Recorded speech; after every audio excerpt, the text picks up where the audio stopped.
بسم اللہ الرحمن الرحیم۔ ہو سکتا ہے کہ ایک چیز تمہیں پسند نہ ہو، تمہیں ناگوار گزرے، وہ خیر لکم، جبکہ تمہاری بھلائی اسی میں ہے جو تم کو پسند نہیں ہے، جو تم کو گوارا نہیں ہے۔ الٹ بھی ہے، وَعَسَىٰ أَن تُحِبُّوا شَيْئًا وَهُوَ شَرٌّ لَكُمْ، اور ہو سکتا ہے ایک چیز تمہیں پسند ہو، ایک حالت جو تمہاری بظاہر بہتر ہے، اس کو تم اپنے فائدے میں سمجھتے ہو، وَهُوَ شَرٌّ لَكُمْ، انجام کے طور پر اس میں تمہاری بھلائی نہیں ہے، تمہارا انجام بخیر نہیں ہوگا۔ بعض اوقات بندہ یہ سمجھتا ہے کہ میرا انجام یعنی میرے مفاد میں یہ ہے کہ میں صحت مند رہوں، خدا کے علم میں یہ ہے کہ بندہ مریض رہے۔ اس مضمون کی روایات ہے، بالکل متن آپ کو سنا رہا ہوں۔ اسی طرح بندہ بعض اوقات سمجھ رہا ہوتا ہے کہ یہ جو فقر، ناداری اور غربت کی حالت ہے یہ ناگوار ہے، مجھے اس سے نکلنا چاہیے، خدا کو مجھے اس سے نکالنا چاہیے اور مجھے آسودہ حال ہونا چاہیے۔ جبکہ خدا یہ سمجھتا ہے، خدا یہ جانتا ہے کہ نہیں، ہمارا مفاد اس میں ہے، ہمارا انجام اس صورت میں بخیر ہوگا کہ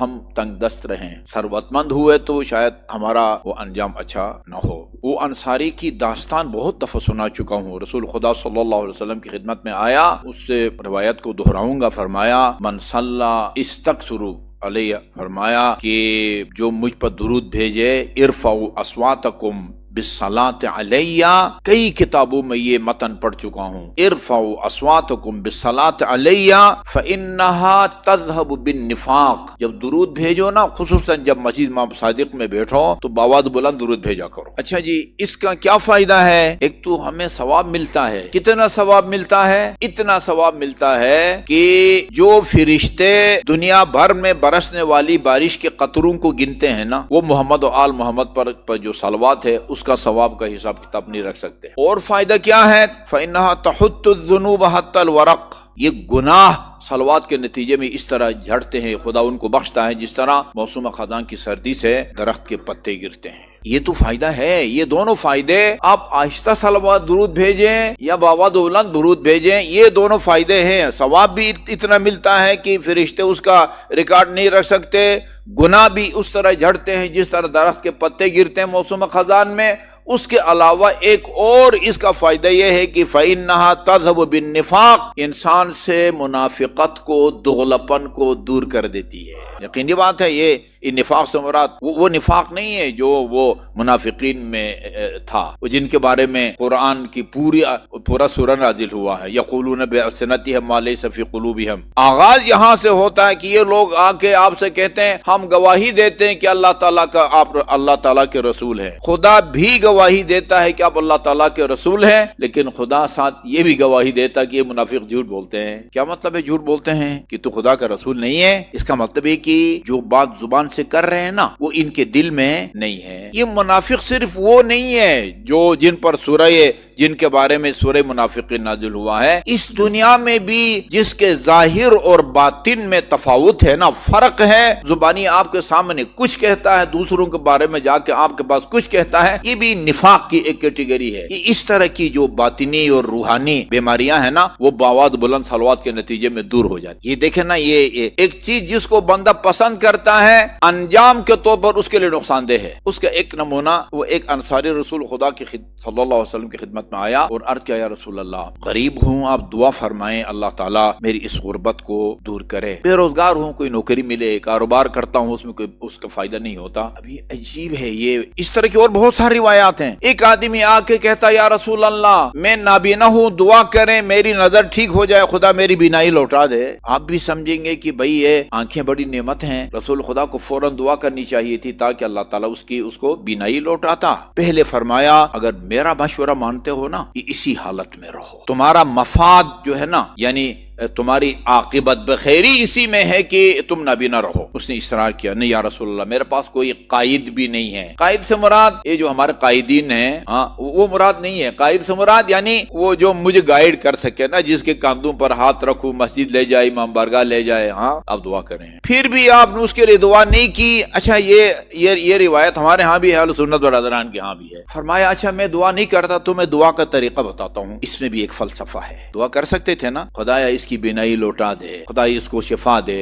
بتایا، ایک حقیقت کو بتایا، دور قیامت تک کی نگاہ کی روشنی میں آن حضرت سمجھتے تھے کہ نہیں، اس کی ضرورت ہے کہ میں اس کو دعا کا طریقہ بتاؤں۔ فرمایا جا کے ایک صحیح وضو کرو۔ یہ بھی عجیب نکتہ ہے، 2 رکعت نماز اصل میں اصل عمل جو ہے وہ 2 رکعت نماز ہے، یہ نہیں فرمایا جا کے 2 رکعت نماز پڑھو اور اس کے بعد اس طریقے سے دعا کرو، کہا کہ ایک صحیح وضو کرو، اس کے بعد جا کے 2 رکعت نماز پڑھو۔ بتانا یہ چاہتے ہیں کہ اگر وضو میں کوئی غلطی ہوگی نا، یہ پھر یہ نسخت 2 نمبر کا ہوگا، پھر فائدہ نہیں ہوگا۔ اس کے بعد جا کے 2 رکعت نماز پڑھو اور پھر بالکل وہی دعائے توسل کا پہلا جو حصہ ہے نا، اللہم انی اسألک واتوجہ الیک بنبیک نبی الرحمہ، یہ اس طرح خدا کے بارگاہ میں وہ سوال کرو، پھر مجھ سے مخاطب ہو، میرے پاس آؤ۔ تم مدینے میں ہو تو بھی میرے پاس آ سکتے ہو، G92 میں ہو تو بھی میرے پاس آ سکتے ہو، اور مجھ سے مخاطب ہو کے کہو کہ یا رسول اللہ، میں آپ کی بارگاہ میں آیا ہوں، آپ دعا فرمائیں یا میرے لیے شفاعت کریں کہ اللہ تعالیٰ میری بینائی لوٹا دیں۔ دعا کرو، خدا تمہاری بینائی لوٹا دے گا۔ اچھا جی، جو راوی ہے نا اس حدیث کے، عثمان بن حنیف، وہ کہتے ہیں کہ آن حضرت سے دعا کا طریقہ لے کے یہ بندہ نکل گیا، نشست صحابہ کرام کی آن حضرت کے ساتھ تو طولانی ہو گئی، ابھی ہماری نشست باقی تھی، میٹنگ جاری تھی، وہ بندہ، اب مجھے کہنے دیں، وہ سابق نابینا جو ہے نا واپس آ گیا، ہم نے دیکھا تو اللہ تعالیٰ نے اس کی بینائی لوٹا دی تھی۔ اچھا جی، اس سے بھی کہا کہ میرا اگر مشورہ مانتے ہو، وہ اسی فقر اور غربت اور ناداری پر صبر کرو، اس کا بڑا اجر ہے، سوچ بھی نہیں سکتے خدا تمہیں اتنا اجر دے گا اس غربت اور ناداری کا، بشرطی کہ اس فقر پر صبر کرو، صبر۔ اس نے بھی کہا نہیں یا رسول اللہ، میرا پیمانہ صبر لبریز ہو گیا ہے۔ دعا کی آپ نے، یہ بہت لمبی نہ ہو، آپ کی دعا کے نتیجے میں اس کے پاس اتنی وہ بھیڑ بکریاں آئی کہ نصاب کی حد تک پہنچ گئی۔ نصاب گندم، جو، اونٹ، گائے، بھینس، جن میں بھی 9 چیزوں میں زکوٰۃ ہے، اس کا وہ مخصوص وزن یا مخصوص عدد، جس سے کم ہو تو زکوٰۃ نہیں ہوتی، اتنا ہو یا اس سے زیادہ ہو تو زکوٰۃ ہوتی ہے، اس کو نصاب کہتے ہیں۔ لوگوں نے بتایا یا رسول اللہ، وہ بندے خدا انصاری جس کو آپ نے آپ کی دعا کے نتیجے میں اتنی مال و دولت سے نوازا ہے، اس کی بھیڑ بکریاں جو ہے نا وہ نصاب کی حد تک پہنچ گئی ہے۔ 121 بھیڑ بکریاں ہوں آپ کے پاس اور سال بھر آزاد جنگل میں چریں، اس میں زکوٰۃ واجب ہوتی ہے، آپ کسی کو بھیجیں، قرآن میں حکم ہے لوگوں سے زکوٰۃ وصول کرو۔ آپ نے اپنا خصوصی نمائندہ بھیجا، کس نے کس کی طرف بھیجا؟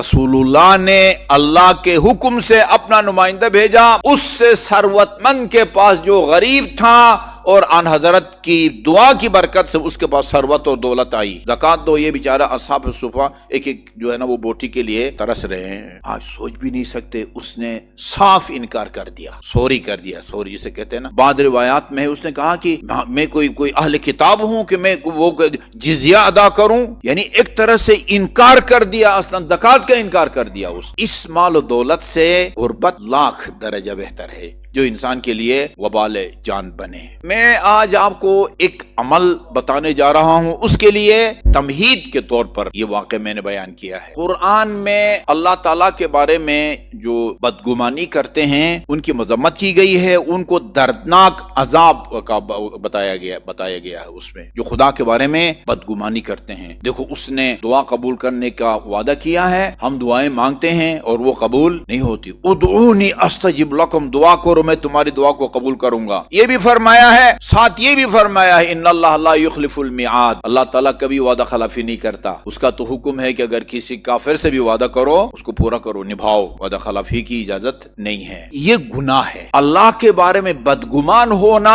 وہ مجھے بیٹا نہیں دیتا، میرا جوان بیٹا جو ہے وہ چھین کے لے گیا، دعا قبول نہیں ہوتی، یہ تمام باتیں اللہ تعالیٰ کے معاملے میں بدگمانی کا وہ نتیجہ ہوتی ہیں۔ لہٰذا یہ نقطہ عرض کرنا چاہتا ہوں کہ جو بندہ دعا کرتا ہے، چاہے وہ صحت کے لیے دعا کرے، رزق و روزی کے لیے دعا کرے یا اولاد کے لیے دعا کرے، 100% اس کا فائدہ ہوتا ہے، 100% دعا کا فائدہ ہوتا ہے۔ یا فوری طور پر آپ کی وہ مراد پوری ہو جاتی ہے جو آپ نے خدا سے مانگی ہے، حاجت پوری ہو جاتی ہے جو خدا سے آپ نے مانگی ہے، یا دیر سے وہ دعا قبول ہوتی ہے، یا خدا بندے کی مصلحت اس میں سمجھتا ہے کہ یہ نہ جلدی نہ دیر سے اس کی دعا قبول نہ ہو، اور جتنی بھی اس کی دعائیں مسترد ہوئی ہیں، قبول نہیں ہوئی ہے، سب کا اجر روز قیامت دے دے اللہ تعالیٰ. کبھی بھی اللہ تعالیٰ دعا کرنے والے کو، دعا گو کو محروم نہیں کرتا. لیکن اس خیال کے ساتھ جو ہے نا وہ دست دعا آپ وہ بلند نہ کریں کہ 100% خدا پابند ہے کہ وہ میری دعا کو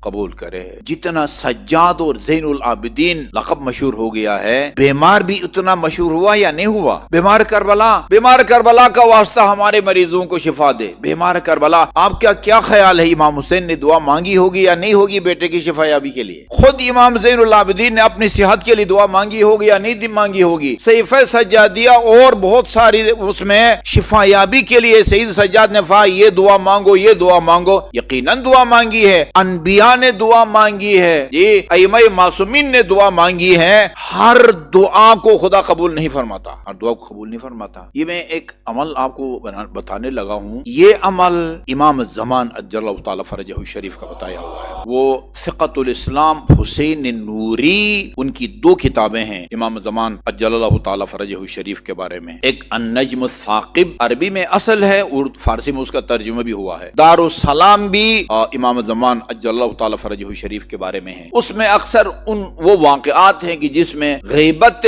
کبریٰ کے دوران کن کن خوش قسمت مومنین کو امام کی زیارت نصیب ہوئی ہے. دارالسلام آپ دیکھ سکتے ہیں شیخ عباس قمی کا جو کتاب مفاتیح الجنان ہے نا، اس میں شروع میں کچھ وہ سورے ہیں نا، سورہ الرحمن ہے، سورہ یاسین ہے، سورہ واقعہ ہے، سورے ہیں. اس کے بعد پھر وہ دنوں کی دعائیں ہیں، پھر تعقیبات، 2 قسم کی تعقیبات کا ذکر ہے. تعقیبات یعنی نماز کے بعد پڑھی جانے والی دعائیں ہیں. بعض تعقیبات ہیں جو 5 وقت کی نمازوں میں جو ان کو بجا لانے کا حکم ہے. مثلا تسبیح حضرت زہرا 5 نمازوں کے تعقیبات میں شامل ہیں. یہ دعائے وحدت جو الحمدللہ ہم پڑھتے ہیں، لا الہ الا اللہ الہ واحد ونحن له مسلمون، یہ دعائے وحدت کہلاتی ہے. یہ 5 نمازوں میں ہے. اللہم ان مغفرتک ارجا من عملی وان رحمتک اوسع من ذنبی تا آخر، یہ بھی وہ 5 میں. ان تعقیبات کے آخر میں شیخ عباس قمی نے، ہم بہت ساری چیزیں نکل جاتے ہیں، غور نہیں کرتے، ایک عجیب واقعہ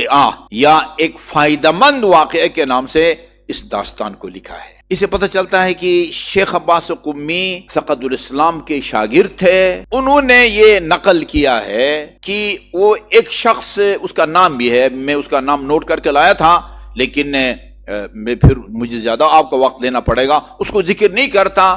ایک شخص عالم دین تھا جو انتہائی پریشان حال اور تنگ دست تھے. انہوں نے خواب میں دیکھا وہ ایک وادی ہے، نام نہیں ہے اس وادی کا، لیکن مجھے اندازہ ہوتا ہے کہ شاید حج کا موسم اور سیزن ہو اور میدان عرفات ہے جہاں مختلف لوگوں کے خیمے لگتے ہیں. مینا میں الگ خیمے لگتے ہیں. ایک دفعہ ویسے تو ہم اپنے کاروان میں گئے تھے، لیکن مکہ پہنچنے کے بعد مولانا مرزا صادق حسن، اللہ تعالیٰ ان کو جہاں بھی ہیں صحت اور طول عمر دے، وہ ہم ان کے ساتھ چلے گئے. یعنی مکہ کے باہر کی زیارات کے لیے ہم ان کے ساتھ چلے گئے. چپا چپا کے بارے میں بڑی باریک بینی سے وہ مطالعے رکھتے ہیں. مکہ مدینہ کے بارے میں وہ لوگ مذاق کرتے ہیں، ان کو کہتے ہیں مکہ مدینہ کے پٹواری. اتنے ان کو معلومات ہیں. ایک دفعہ وہ ہم ادھر گئے مینا میں، وہ جو پہاڑی ہے جبل رحمت آپ دیکھیں مینا میں، وہ آپ دیکھیں گے تو وہ پہاڑی کا کوئی ٹکڑا نظر نہیں آتا. سب حالت احرام میں لوگ ہوتے ہیں اور ایسا لگتا ہے جیسے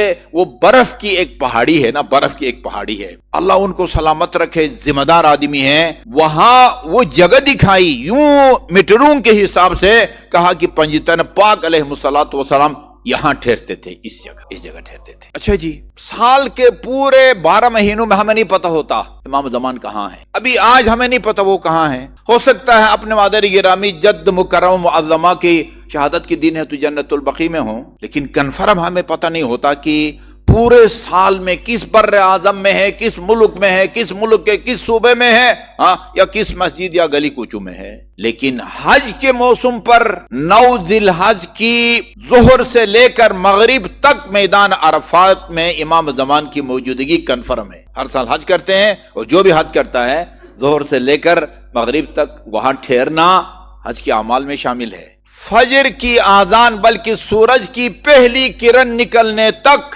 رات کے کسی بھی حصے میں پہنچ کے مزدلفہ میں آپ کی موجودگی کنفرم ہے. اس لیے میں ورکشاپوں میں کہتا ہوں کہ بھئی کیا پتہ ان مقامات پر بہت قریب سے آپ ان کے قریب سے گزرتے ہوں. یہ خود ایک معمولی سعادت نہیں ہے کہ قریب سے گزریں. کیا پتہ یہ روایت میں لکھا ہوا ہے وہ جس امام کو تم پورا سال تلاش کرتے ہو وہاں وہ تمہیں بھی دیکھتا ہے, تم اس کو بھی دیکھتے ہو, لیکن وہ تمہیں پہچانتا ہے, تم اس کو نہیں پہچانتے. یہ روایت کے الفاظ ہیں. اچھا جی, تو یہ غریب آدمی کہتے ہیں کہ میں نے وہ ایک وادی میں ایک خیمے کو دیکھا, اس خیمے کے اوپر چھوٹا سا قبہ سا بنا ہوا تھا.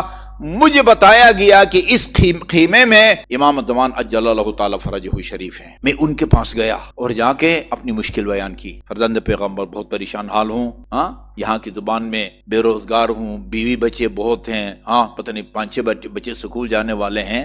درد بیان کیا تو خود انہوں نے کوئی دعا نہیں بتائی. ان کے خیمے سے تھوڑے سے فاصلے پر ایک خیمہ تھا. کہا اس میں میرا ایک فرزند سید آل رسول عالم الدین ہے, اس سے جا کے اپنی مشکل کو پیش کرو, وہ تمہیں عمل بتائے گا کہ جس سے تم اس غربت و ناداری سے نکل جاؤ گے. کہتے ہیں میں ان کے پاس گیا, سید کا نام بھی یہاں لکھا ہو, میں نوٹ کر کے لایا ہوں. انہوں نے مجھے ایک دعا بتائی جو ابھی میں بتانے لگا ہوں. میں اس کو کمپوز کرا کے وہاں لگانا چاہتا تھا, پتہ چلا کہ ہمارے کمپوزر جو ہیں وہ چھٹی پہ ہیں, نہیں وہ کر سکا. کل آتے ہیں, اگر کل بھی نہیں آتے میں کہیں اور سے اس کو کمپوز کرا کے یہاں لگا دوں گا. کیونکہ مفاتیح الجنان کے اندر 2 دعائیں ہیں. وہ پہلی دعا تو ہے, اس دن بھی بتائی تھی. جو دوسری دعا ہے وہ پوری نہیں ہے مفاتیح کے اندر. شروع کے تو 2 جملے ہیں, اور علی العظیم تک پڑھو. یہ علی العظیم تک ہر کسی کو پتہ نہیں ہے. وہ علی العظیم تک جو ہے وہ میں اپنے موبائل میں اس کو وہ کر کے وہ لایا ہوں.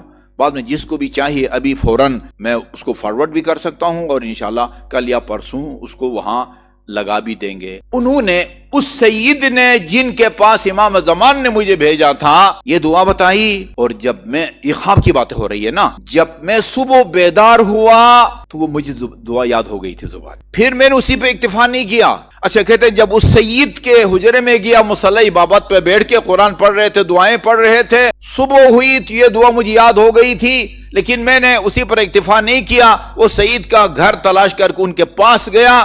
جب ان کے پاس پہنچا اسی حالت میں تھے جس حالت میں نے خواب میں ان کو اپنے خیمے میں دیکھا. مجھے دیکھ کے وہ, ابھی آپ پڑھیں دیکھیں مفاتیح الجنان الحمدللہ اردو میں ترجمہ ہے, مجھے دیکھ کے مسکرائے اور مجھے ایسا محسوس ہوا کہ ان کو سب ماجرا کا پتہ ہے. اور وہ صبح کی نماز کے بعد بہت مختصر ہے, بہت مختصر, لیکن ایک جملہ اس کا اتنا وزنی ہے کہ ہر کوئی اس کا متحمل نہیں ہو سکتا. صبح کی نماز کے بعد آپ ہاتھ سینے پر رکھ کے 70 دفعہ یا فتاح یا فتاح یا فتاح. کوئی مشکل کام نہیں ہے, کوشش کریں یا فتاح نہ پڑھیں, یا فتاح آخر میں ہے نکالیں. ایک جگہ ہم نے نماز پڑھا, ایک صاحب جو لڑکے کی طرف سے وکالت کر رہے تھے, میں نے جب وہ پڑھا تو انہوں نے کہا قبیل تو نکاح, کاف کے بعد الف آخر میں ہے کو غلط تلفظ کے ساتھ بھی نہیں بولے. وہ بعد میں کچھ علماء بیٹھے ہوئے تو انہوں نے کہا صاحب یہ تو غلط ہو گیا. وہ میں نے کہا ابھی شور مت مچاؤ, میں اس کا بندوبست کر لوں گا. بعد میں سب کھانا وانا چلے گئے نا, تو پھر میں نے لڑکی کی وکالت تو میرے پاس تھی ہی, پھر لڑکے کے پاس گیا میں, اس کو بلکہ اپنے بات بلا کے کہا کہ ماجرا یہ ہے تم جو ہے نا مجھے اپنا وکیل بناؤ, میں دوبارہ پڑھنے لگا ہوں. پھر میں نے لڑکا اور لڑکی دونوں کا وکیل جس طرح پڑھتا ہے اس طرح میں نے پڑھا. یا فتح اگر آخر میں دو چشمے ہے کے ساتھ پڑھیں گے پھر یہ نسخہ صحیح نہیں ہوگا. یا فتح اس ہے کے ساتھ جس سے آپ حلوہ لکھتے ہیں, اس ہے کے ساتھ نہیں جس کے ساتھ لاہور لکھتے ہیں, ٹھیک ہے نا. یا فتح 70 مرتبہ.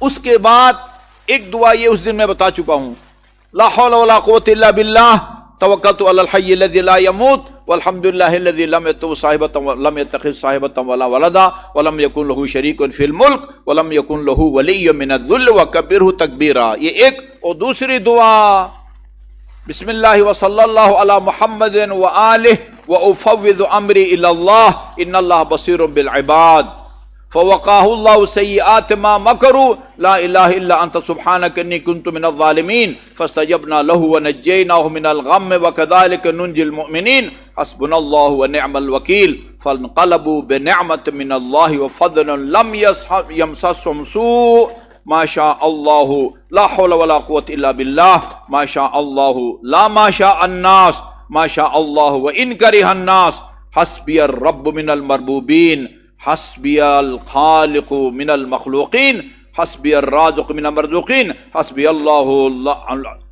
الله من هو حسبي من لم يزل حسبي وهو رب العرش العظيم. یہ دوسری دعا کا میں آپ کو ترجمہ سناتا ہوں تاکہ اس کی اہمیت کا جو ہے نا اندازہ ہو جائے. مفاتیح کا وہ نسخہ بھی یہاں ہوگا جہاں دعاؤں کا ترجمہ بھی ہے. اس میں بہت سارے جملے قرآنی آیات سے لیے ہیں امام زمانہ جل تعالیٰ فرضی شریف سے. سب سے پہلے جو ہے بسم اللہ و صلی اللہ علیہ محمد و آلہ، اللہ تعالیٰ بسم اللہ ہے، پھر محمد اور آل محمد صلوات ہے. افوض امری الی اللہ ان اللہ بصیر بالعباد، یہ قرآن کی آیت ہے نا.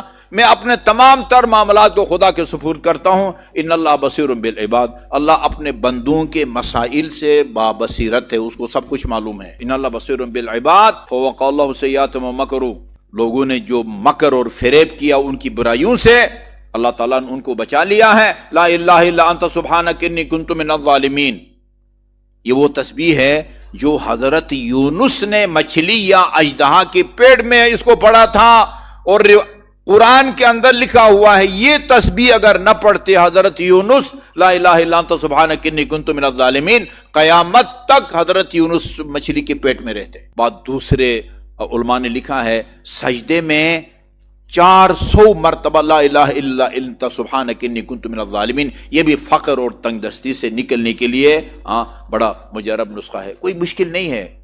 20-25 منٹ سے زیادہ نہیں لگتا. اس کو وہ تسبیح ہے یونسی کہتے ہیں، چونکہ حضرت یونس نے مچھلی کے پیٹ میں پڑھا تھا. لا الہ الا انت سبحانک انی کنت من الظالمین. یہ آیت آگے بھی جا رہی ہے. فاستجبنا لہ، یہ تسبیح پڑھی، ہم نے ان کی دعا کو قبول کیا. وَنَجَّيْنَاهُ مِنَ الْغَمِّ وَكَذَلِكَ نُنْجِي الْمُؤْمِنِينَ، ہم نے حضرت یونس کو اس غم سے نجات دی اور ہم یوں جو ہے نا وہ مومنین کو نجات دیتے ہیں. یہ قرآن کی آیت ہے. اچھا جی، حسبنا اللہ ونعم الوکیل، اللہ ہمارے لیے کافی ہے اور بہترین وکیل. وہ جتنے بھی ایڈوکیٹ دن پھر رہے ہیں سب سے بہترین وکیل جو ہے وہ اللہ تعالیٰ کی ذات ہے. وہ نعم الوکیل ہے. فانقلبوا بنعمۃ من اللہ وفضل لم یمسسهم سوء، یہ بھی قرآن کی آیت ہے. اللہ تعالیٰ کی نعمت اور فضل لے کے واپس لوٹے اور کوئی برائی انہیں نہیں وہ جو ہے نا وہ ان تک پہنچے گی. ماشاء اللہ لا حول ولا قوت الا باللہ، یہ بھی وہ ہے، وہی ہوتا ہے جو اللہ تعالیٰ چاہے. لا حول ولا ماشاء اللہ لا ماشاء الناس، ہوتا وہی ہے جو خدا چاہے، وہ نہیں ہوتا جو لوگ چاہیں. ماشاء اللہ لا ماشاء الناس ماشاء اللہ وان کرہ الناس، وہی ہوگا جو اللہ چاہے گا اگرچہ لوگوں کو پسند نہ ہو. جو اللہ نے چاہا یا پسند فرمایا ہے. یا حسبی الرب من المربوبین، عجیب ہے. حسبی الرب من المربوبین، اللہ رب ہے، ہم لوگ کیا ہیں؟ مربوب. اللہ خالق ہے، ہم لوگ مخلوق. امیر المومنین کا فرمانا انت الرب وانا المربوب، خدا تو رب ہے میں مربوب ہوں. کیا مربوب رب سے بے نیاز ہو سکتا ہے؟ جی وہ حسبی الرب من المربوبین، وہ رب جو ہے وہ مربوبین سے مجھے بے نیاز کرنے کے لیے کافی ہے. ساری دنیا اس کے لیے مربوب ہے، اس کی مخلوق ہے، اور سب دنیا سے بے نیاز کرنے کے لیے اللہ تعالیٰ وہ مجھے کافی ہے. وہ حسبی الخالق من المخلوقین، حسبی الرازق، تمام مخلوقین سے مجھے بے نیاز کرنے کے اللہ تعالیٰ کافی ہے. تمام مرزوقین سے بے نیاز کرنے کے لیے مجھے اللہ تعالیٰ کافی ہے. حسبی الخالق من المخلوقین حسبی الرازق حسبی اللہ رب العالمین، خدا میرے لیے کافی ہے جو عالمین کا رب ہے. حسبی من ہوا حسبی، یہ چند جملے 3 سطر اور بھی ہیں صبح کی نماز کے بعد. ٹھیک ہے جی، یعنی اس کے نتیجے میں اگر آپ کو نوکری نہیں بھی ملتی نا، خود یہ ذکر اتنا پربرکت ہے کہ آپ کی زندگی میں اور انجام بخیر ہونے میں ایک مؤثر کردار ادا کر سکتا ہے یہ عمل۔ 70 مرتبہ یا فتاح، اس کے بعد یہ دونوں دعائیں، پہلی دعا مفاتی میں ہے، دوسری دعا لکھا ہوا ہے بھائی یہاں سے شروع کرو صلی اللہ امر اللہ، اور آخر میں علی العظیم تک۔ وہ پوری دعا ادھر نہیں لکھی ہوئی ہے، میں دوسری جگہ سے تلاش کر کے لاؤں، درمیان کا جو ہے نا وہ 80% 90% ٹکڑا مفاتی میں نہیں ہے، ادھر سے آپ لے سکتے ہیں، خود بھی اس کو پڑھیں اور باقی مومنین کو بھی پڑھیں، خدا چاہے تو ان کی مالی حالت تبدیل کر دے گا، اور اگر ہماری مصلحت اس میں ہے کہ ہم کچھ عرصہ بے روزگار رہیں، پھر آپ کو پریشان ہونے کی ضرورت نہیں ہے۔ باواد بلند درود بھیجے محمد وآل محمد۔